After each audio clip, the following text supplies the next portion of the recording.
이번 코너는 예리한 시선을 통해 MBC 프로그램을 낱낱이 파헤쳐보는 도마위의 TV 시간입니다. 오늘 함께 만나볼 프로그램 동물병원의 24시를 생생하게 담아낸 프로그램이죠. 심장이 뛴다 38.5입니다.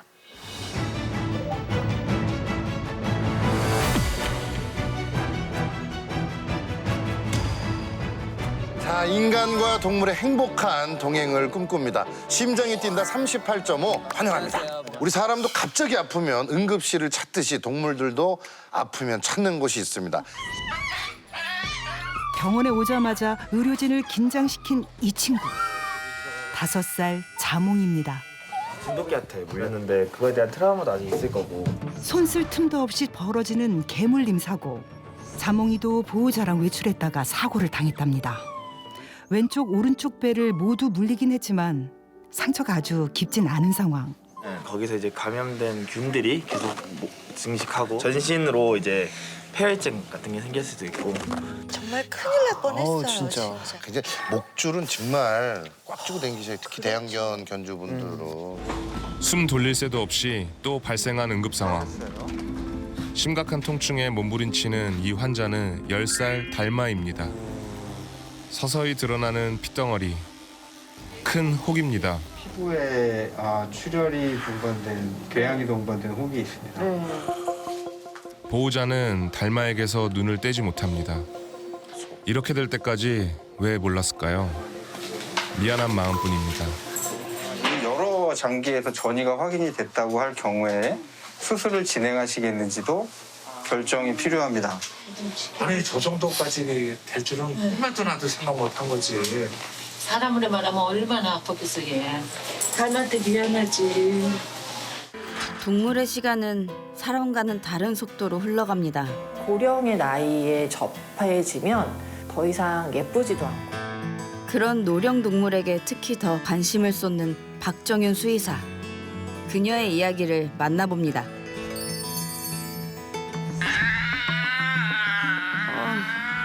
17살 어르신인 찡찡이입니다. 노화로 시력을 잃은 데다 만성 신부전까지 찡찡이를 괴롭히고 있죠. 찡찡이는 박정윤 수의사에게 좀 더 특별한 환자입니다. 너무 예쁘다 그래서 저를 보고 이렇게 짖는 거예요. 정말 되게 허스키하게 해서 아직도 그게 기억이 나는데 벌써 17이야. 와. 심한 경련 때문에 병원에 입원한 지 6일째. 다행히 좀 안정이 되긴 했지만 혼자 힘으로는 아무것도 할 수가 없답니다. 그들에게선 한 일생을 다 이렇게 마무리하고 있는 단계잖아요. 굉장히 어린 그 동물들과는 다른 모습들이죠. 박정윤 수의사도 가슴이 미어집니다. 이별을 차근차근 준비하는 건 굉장히 중요하거든요. 100번 쓰다듬어 줘야겠다. 오늘은 내가 사랑한다는 말을 10번 해줘야겠다. 나중에 아이를 보내고 났을 때 추억할 수 있는 것들이 많아요.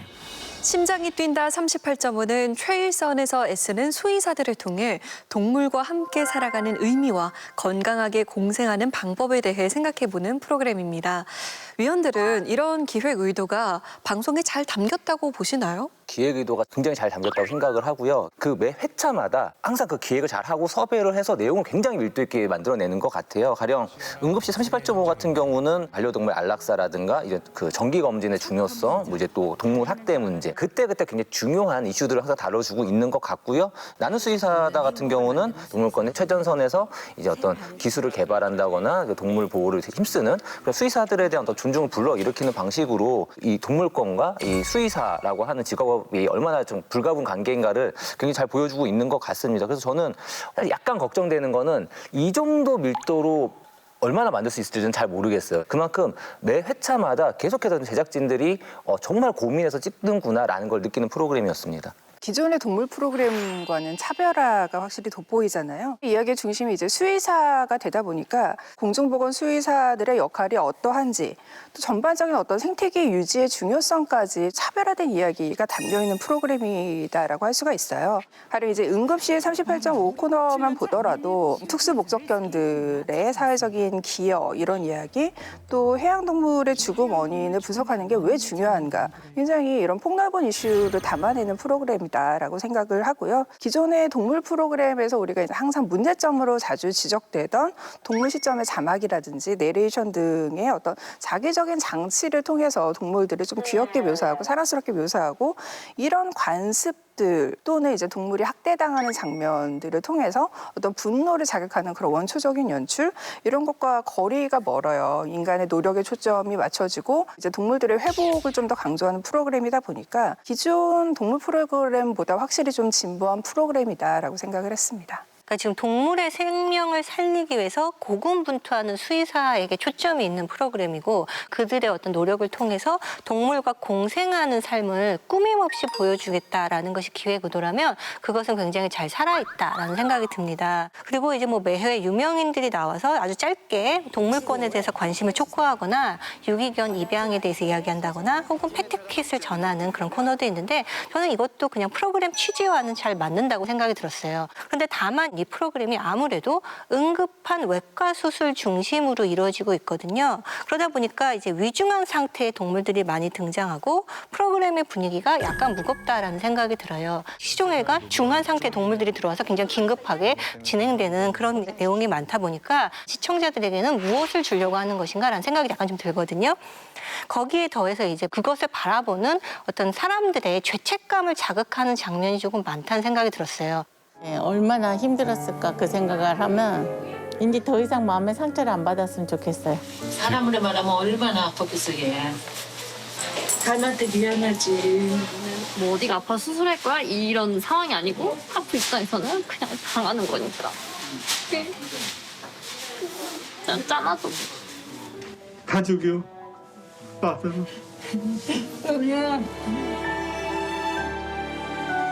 아픈 동물을 봤을 때 느끼는 그런 죄책감 같은 것들을 어디까지 보여줄 것인가 이런 방식에 대해서는 고민을 좀 해봐야 된다 생각이 듭니다. 심장이 뛴다 38.5에서는 밤낮 없이 동물들을 치료하고 또 구조하는 수의사들의 고군분투가 그려지고 있는데요. 지금까지 등장한 수의사 중 가장 깊은 인상을 남긴 인물은 누구였을까요? 부부 수의사 설재민, 노진희 씨가 좀 기억에 남더라고요. 왜냐하면 이제 함께 일하는데 담당도 다르고 두 사람의 어떤 삶의 패턴도 너무 달라요. 이 노진희 수의사 같은 경우는 고양이 진료를 전문으로 하고 있고요. 남편인 그 설재민 수의사 같은 경우는 강아지 외과 수술 전문으로 하는데 개와 고양이의 어떤 다른 점처럼 부부의 그런 다른 모습도 좀 이렇게 함께 보여주고 각자 출근하고 각자 퇴근하고 그렇게 각자 스케줄대로 저는 이제 고양이 진료를 담당하고 있고 원장님은 주로 수술 담당하고 있거든요. 수술하고 힘들다는 얘기는 잘 안 해요. 낯을 많이 가려서 보호자님이랑 대화를 조금만 해도 되게 힘들어하는데 그래서 약간 수술 체질인 것 같기는 해요. 남편 생각도 같을까요? 이게 체력은 이게 훨씬 더 힘들어요. 그냥 사전적인 의미대로 그냥 힘이 들어요. 그렇게 다른데 결국에는 동물을 사랑하는 그 하나의 목표와 가치를 또 함께 공유하면서 살아가는 수의사 부부의 그 편이 좀 가장 기억에 남는 것 같습니다. 노견에 대한 이야기가 좀 있었는데 거기에서 정윤서, 박정윤 수의사가 굉장히 인상적이었어요. 동물은 우리보다 생애 주기가 짧기 때문에 이런 이별은 항상 가슴이 아픈데 사실 이것은 보호자뿐만이 아니라 그들을 어렸을 때부터 돌봐온 수의사에게도 가슴 아픈 일인데 그런 부분을 솔직하게 털어놓고 같이 교감할 수 있게 해준 이 수의사들의 이야기가 아무래도 인상적일 수밖에 없었어요. 어떻게든 다 해서 살려놨는데 뭐가 됐든 안 좋아서 떠나면은 계속 좀 그렇죠. 죽음에 대한 생각, 나이가 든다는 것에 대한 생각 그리고 그것까지도 내가 책임져야 돼요. 왜냐하면 저희는 그들보다 더 오래 살거든요. 그리고 그래서 그들의 보호자인 거예요. 개를 잘 보내주기 위한 최선을 다하는 수의사들의 모습에 공감을 하면서 노년이란 무엇인가, 그리고 죽음이란 무엇인가, 생명이란 무엇인가 이런 것들을 철학적으로 다시 한번 생각해 볼 수 있었고요. 나중에 이제 이 박정윤 수의사가 등장해서 제가 이제 죽었을 때 먼저 보낸 환자들이 다 이렇게 마중을 나오는 거죠. 근데 그러려면 전 진짜 좋은 수의사여야 돼요. 부끄럽지 않은 수의사가 되자. 수의사의 마음가짐에 대한 이야기라는 생각이 들어서 굉장히 깊이 공감할 수 있었던 그런 이야기였습니다. 이 나는 수의사다라는 코너 자체가 기존에 이제 미디어 속에서 그려지던 수의사에 대한 어떤 왜곡된 환상 같은 것들이 있는데 그거를 많이 좀 깨주는 코너 같아요. 사실 그걸 제일 잘 보여주는 게 저는 이제 2회의 대동물 수의사 팀이었다라고 생각을 하는데 대동물 수의사 경력만 50년 차인 김영찬 수의사와 이제 그의 동료들 이야기가 나오잖아요. 구제역 파동 당시 최초 발견자가 바로 김영찬 수의사였습니다. 전체적으로 증상을 똑같은 걸 보였기 때문에 그 자리에서 그냥 바로 검역원에서 신고했습니다. 이후 김영찬 수의사를 존경하는 후배들이 모여 팀이 커졌습니다. 국내 최초로 대동물 수의사팀이 구축이 되고 어떤 역사를 거쳐서 성장을 해왔는가라는 이야기 자체가 어떤 독립된 다큐멘터리를 만들어도 될 만큼 굉장히 많은 좀 완성도 있는 이야기를 담고 있다라고 생각을 했는데 이제 스튜디오에서도 이제 전문가가 이야기를 하지만 굉장히 열악한 환경에서 일하는 대동물 수의사들의 현실을 같이 짚어줬거든요. 그러니까 이 이야기 자체가 어떤 한 수의사들의 활약 이야기로 끝나는 것이 아니라 확장적인 현실의 이야기까지 담아낸다는 점에서 이 2회 이야기가 굉장히 인상 깊었습니다. 이번엔 에피소드에 관한 이야기를 나눠볼까 합니다. 첫 회를 눈물바다로 만든 노령견 까미부터 고개가 기울어져서 안타까움을 남겼던 미나미까지 아파도 그 고통을 제대로 표현하지 못하는 동물들과 또 아픈 반려동물을 가장 가까운 곳에서 응원하는 보호자들의 모습이 뭉클한 감동을 전해주고 있는데요. 위원들은 지금까지 등장한 에피소드 중에서는 어떤 사연이 가장 기억에 남으세요?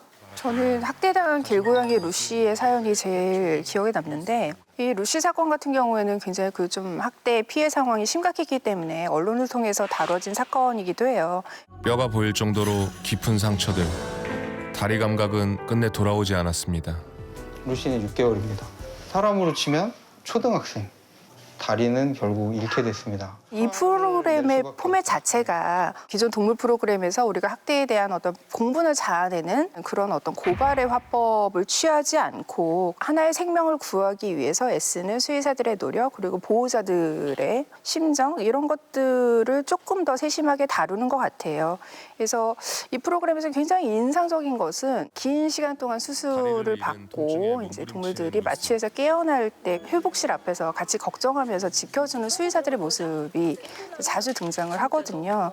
그런 식으로 우리가 하나의 생명을 구하기 위해서 얼마나 많은 사람들이 마음을 쓰고 있고 그리고 이 작은 생명이 자신의 삶을 되찾기 위해서 좀 사투하는 그런 회복의 과정들을 세심하게 담아내는 데서 오는 그런 감동들이 이 프로그램의 굉장히 큰 장점이라고 생각을 하고 저는 그 장점을 이 루시의 사연에서 좀 본 것 같아요. 저도 약간 비슷한 관점에서 사회에 나온 이제 직장에 낚싯바늘이 걸린 새끼 강아지 설아의 이야기가 기억에 남았는데요.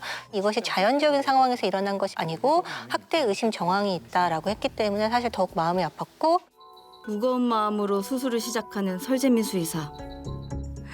와, 진짜 큰데요? 무려 4.5cm. 뭐야 이거는. 그 다음에 이제 수술을 받고 회복해서 해외 입양을 기다린다는 소식까지 전해져서 약간 마음이 놓였어요. 그래서 학대를 당했다. 거기서 공부하는데 그치지 않고 그 이에 어떤 노력을 통해서 다시 삶을 되찾는지 전체적인 과정을 보여주는 게 굉장히 중요하다라는 생각을 하게 한 이야기였고요. 또한 한편으로는 생각을 해보면 사실은 이런 동물들에게 상처를 주는 건 인간이잖아요. 잔혹한 인간이지만 그를 구하는 것도 사실은 인간의 노력이기 때문에 구조대도 있고 또한 이를 살리기 위한 수의사들의 노력도 있었어요. 인간이 동물과 함께하는 삶에서 우리가 할 일은 무엇인지 생각해보게 하는 이야기라는 점에서 굉장히 의미가 있었다라는 생각이 듭니다. 화면 자체도 굉장히 좀 압도당했었던 에피소드는 그 토종돌고래 상갱이 이야기였어요. 이게 처음에 이제 정말 거대한 뭔가가 빈혈에 쌓여서 들어오는데 크기부터가 범상치 않습니다. 상갱이? 상갱이는 우리나라 바다에서 주로 서식하는 토종 돌고래입니다. 바다를 유영하는 돌고래가 아니라 지금 죽어있는 상태 돌고래인 것도 좀 마음이 안 좋았고 심지어 그게 이제 몸이 뒤틀어져서 죽게 되었다고 하니까 마음이 너무 안 좋은데 여기까지 데려온 이유가 이제 CT 촬영하기 위해서였던 거고 CT 촬영하고 이제 추후 부검을 할 것이다라고 했는데 결국 그것을 통해서 아마도 이제 상갱이를 비롯한 야생동물에 대해서 보호라든가 이런 거에 대해서 힘쓰게 될 것 같은데 지금까지 나왔었던 대부분의 에피소드들이 결국 이제 반려동물이었잖아요. 그러니까 보호자의 책임이 굉장히 명백한 그런 케이스라고 한다면은 그렇지 않은 야생동물의 경우에도 사실 굉장히 많은 경우 좀 인간들의 책임을 져야 될 일이 되게 많은데 거기에 있어서 어떻게 지금 이제 수의학이 거기서 기여할 수 있는가 그리고 어떤 식으로 협업이 이루어지는가를 볼 수 있어서 그 인상 깊은 에피소드였습니다. 심장이 뛴다 38.5에는 평소 반려견과의 훈훈한 일상을 SNS에 공유해온 윤세아 씨와 따뜻한 마음을 지닌 개그맨 김준현 씨를 필두로 동물권 수호를 위해 애쓰는 이학범 수의사, 그리고 반려동물 천국 프랑스에서 온 파비앙 씨가 함께 호흡을 맞추며 공감을 나누고 있습니다. 진행자들의 역할과 호흡에 대해서는 어떻게 생각하세요? 스튜디오 토크가 필요한가에 대해서는 생각을 했어요. 사실은 VCR 통해서 많은 이야기들을 할 수 있고 전문가 의견을 물론 덧붙여 주는 것도 좋지만 그것도 사실 VCR 안에서 해결할 수 있거든요. 하지만 윤세아 씨 같은 경우에는 누구보다도 빨리 웃고 누구보다도 빨리 눈물을 흘리는 우리의 감정을 이해해 주는 사람이다라는 느낌을 주고 있기 때문에 이 프로그램에 잘 어울린다고 생각을 하고요. 김준현 씨가 이제 전체 진행을 하게 되고 파비앙이 모국 문화 이런 것들을 공유하고 있고 거기에 이제 이학범 수의사가 정보를 준다. 이런 구도로 짜여 있는데 이것이 이제 스튜디오 토크를 할 때에 있어서는 편안한 구성이고 이 자체로는 의미가 있다고 생각이 들어요. 보통 이런 프로그램에서 그냥 VCR 영상의 내용을 다시 한번 이렇게 반복하는 데 그친다는 느낌을 많이 받는데 이 프로그램은 다큐 영상 안에 어떤 우리가 생명을 존중하자라는 그리고 또 공생하자라는 메시지를 스튜디오에서 다시 한번 전문가 입장에서 강조해주는 역할을 이제 잘 해주고 있어요. 그래서 우리나라에서는 동물법이 강화는 됐지만 실제로 이렇게 처벌되는 것들은 아직 부족하다 이런 현실을 지적을 해준다든지 대동물 수의사들의 열악한 현실을 지적을 해준다든지 영상에서 보여준 이야기들을 한 걸음 더 이렇게 발전시킨 이야기들이기 때문에 전문가의 역할을 잘 하고 있다고 생각을 해봤습니다. 반려동물 있는 사람, 그다음에 동물 진료하고 돌보는 수의사 이렇게 다양한 입장에서 좀 이야기에 몰입할 수 있게끔 좀 도와주는 것 같아서 정보와 재미 느끼고 있고요. 특히 이제 수의사 이학범 씨의 역할이 저는 좀 좋은 것 같습니다. 좀 담담하고 차분한 말투로 여러 정보들을 전해주는데 이야기 중에 가장 기억에 남는 게 안락사 때문에 힘들어하는 수의사들이 정말로 많습니다. 수의사는 동물을 살리기 위해서 한 거잖아요. 그런데 자기 손으로 동물의 생명 활동을 이제 중단시켜야 되니까 굉장히 스트레스를 많이 받고 죄책감도 느끼고 괴로워하거든요. 수의사라는 직업을 갖기 위해선 동물들을 사랑하는 마음이 얼마나 커야 하는지 이 프로그램 전반에 녹아있는 그런 시선이 이 한마디에 드러나는 것 같아서 저는 굉장히 좋았습니다. 동물병원의 24시를 생생하게 전달하고 그간 잘 몰랐던 수의사들의 세계를 면밀히 보여준 심장이 뛴다 38.5. 차별화된 동물 프로그램을 표방했지만 시청률 면에서는 다소 아쉬움을 남기고 있는데요. 어떤 점을 보완해야 경쟁력을 높일 수 있을까요? MBC가 그동안 동물 관련 프로그램을 이렇게 몇 개 내놓기는 했지만 뚜렷한 성과를 보여주지 못했잖아요.